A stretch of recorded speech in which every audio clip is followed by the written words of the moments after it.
сезімтал, еңбекқор және өкпелегіш деп айтар едім. Кішкентай кезімізде ауылда үйге телевизор сатып әкелгенде қатты қуанған болатын.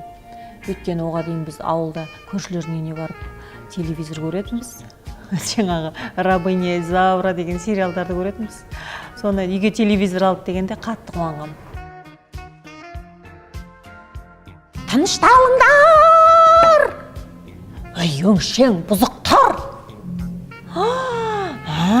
Мәне, осылай. Басшы жоқ болса, әрдайым осылай болады. Біраз тағамды жақсы дайындаймын деп қояйыншы. Ең үздік актер Болат Момынжанов әрине. Одан кейін Чингиз Капин деген актерін айтмаған. Ол кино актер және басқа артишок театрында болу керек.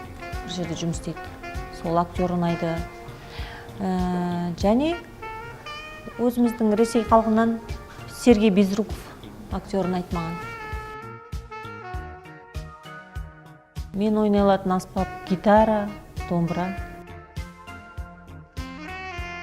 Осы жолдасым құркен деп еркелетеді. Осы жылы сөздер. Қара тышқан.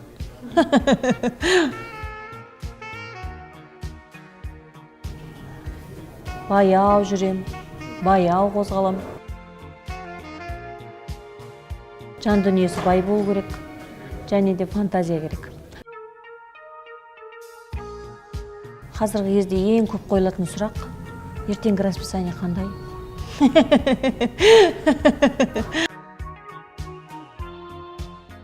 Қуыршақ театры бақытты балалық шақ. Және біздің Қуыршақ театры супер.